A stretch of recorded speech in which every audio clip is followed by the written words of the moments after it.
Hey guys, Level Cap here. Today I want to talk about the future of Battlefield 5 now that we know the next Battlefield game is not launching till at least 2021, most likely in October, November of 2021. That means we're getting 2 more years of Battlefield 5 being the most recent Battlefield game being developed, and it seems like EA does have plans to support and continue developing content for that period of time. Now, depending on how you view it, this could be either good or bad news. Bad news if you are most excited for whatever the next Battlefield game is, because now you're going to have to wait 2 more years. But it could be seen as good news in that the game's going to have more development time. Or if you're starting to enjoy Battlefield 5, or you always enjoyed Battlefield 5, well, you're going to get 2 more years of potentially pretty decent content. Personally, I'm looking at this mostly from a positive perspective. I think the more development time we can give DICE for whatever the next title they're working on is a good thing. The better the launch quality of any future Battlefield game, the better it is, I think, for everybody. And I think Battlefield 5 has really only scratched the surface of World War II. It's focused on so many unknown battles that the main iconic battles that everybody's been wanting to see just haven't made it into the game yet. 2 more years of supported content means we could get those big iconic battles. And Iwo Jima has shown us that, hey, the big well-known battles done right are actually incredibly fun in Battlefield 5, and if this game was just chock full of Iwo Jima-like content, then I think we would have a much more happy and pleased player base that could play all the iconic things that they were expecting from this title. So, if it really is DICE's plan to support this game over the next 2 years, there's a lot of things I would like to see added to the game, both features and maps. One thing that I'm extremely pleased with the 5.0 update is the complete overhaul to the audio engine.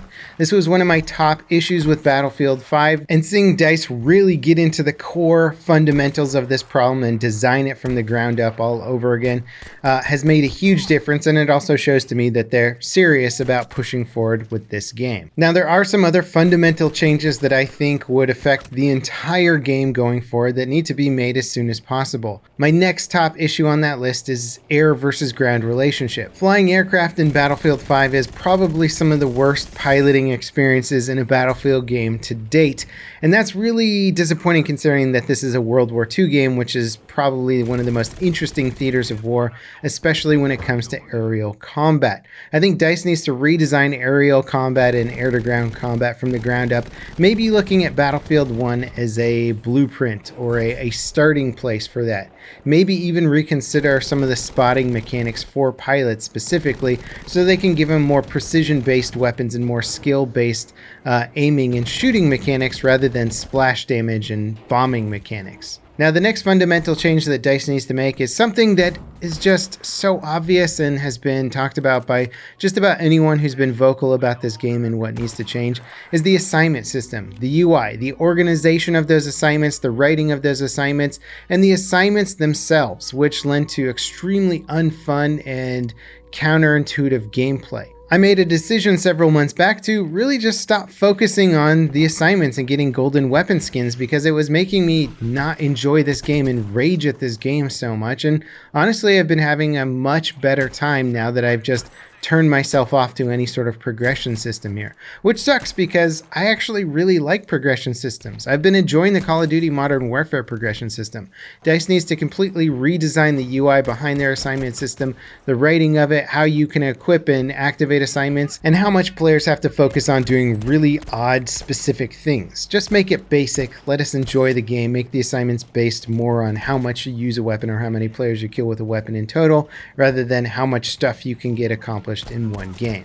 Now, the third thing on this list is something that Rainbow Six Siege might be getting in the near future, and that's crossplay. With Call of Duty sort of leading the way, showing that crossplay between console and PC can actually be quite fun, it seems like something that should be done for a lot of the other major AAA titles out there. It's great for so many reasons. One specifically is that it allows all the platforms to come together and fill up servers, especially in lesser populated countries. There's so many people in smaller countries that just have trouble finding full games, especially in Battlefield, where you need 64 players a lot of the time to fill up a server. It can be extremely difficult. And so with crossplay, it should alleviate a lot of that. Also, whenever a game does crossplay, it usually gives players the option to sort of avoid crossplay servers. So if you really don't want to play with PC players or console players, you can avoid that by checking an option in your menu. But it seems like, why not give it a try for Battlefield 5? If it is a feature that's being worked on for the next game, Battlefield 5 could be an excellent test candidate. It just seems like one of those things that is definitely going to happen to the franchise. If they could add it in for Battlefield 5, that would just make things that much sweeter for everyone. Now, let's talk about what new maps we could get for Battlefield 5. I'm hoping that DICE has seen with Iwo Jima that not only can they design a very iconic big battle and have it be fun, but also that the community is just super stoked about playing something that's so iconic and also really looks very true to life of the actual Iwo Jima island. Probably a lot smaller in scale for the most part, but still extremely cool, and it feels much more authentic playing these big battles that we all know about. Hopefully DICE is not afraid to put in a lot more of these iconic battles that everybody knows about. And I would like to just start with the battles we got in Battlefield 1942. Honestly, DICE's first game did all the major iconic battles, and just getting some of those in Battlefield 5 would be perfect. If DICE adds the Russians to the game, they should have Kursk, Stalingrad, and Berlin. Just right off the bat, those should be the launch maps for any sort of Russian update for this game. Extremely iconic, lots of variety there. You got city, you got big tank battles, you got like snowy, desolate, sort of like no man's land type city fighting and stuff like that. It could be extremely fun. I think a lot of people would be really excited to see the Russians added to this game. And if those three maps were announced as like the first three you're getting, that would be absolutely awesome. Again, maps that we had in Battlefield 1942. We can further expand on the Japanese versus American conflict. Guadalcanal. We could, even if they fix some of the air-to-air combat, you could do things like the Battle of Midway or Coral Sea. Again, maps that were in Battlefield 1942 and were actually pretty fun. You could even add in things like Battle of Britain if the aerial combat was fixed. And of course, we still have the Americans in the game, and they didn't just fight the Japanese in the Pacific, they also fought in Europe. You would certainly want to put in iconic battles like Omaha Beach, especially now that we've seen the Iwo Jima beach landing can be made really fun.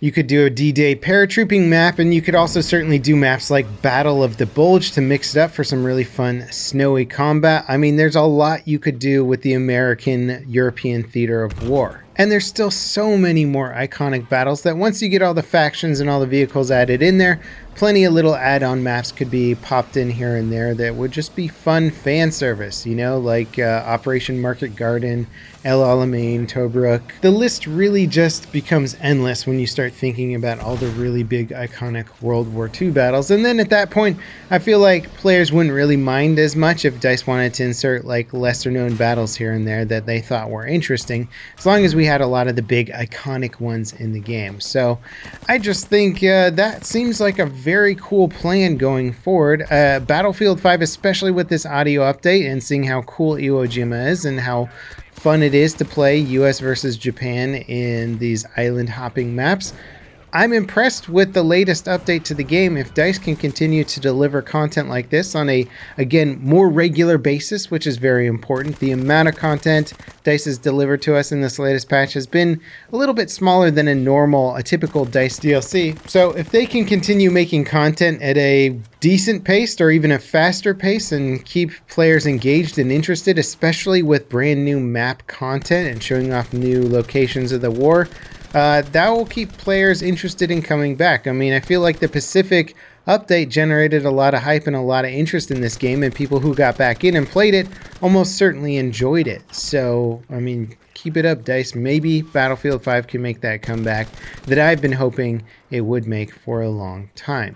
Anyway, guys, let me know what you think. Obviously, we could speculate about what the next game is, but I think Battlefield 5 still has a lot of life left in it, and it seems like DICE could actually be doing their due diligence here and turning it into that epic World War II game.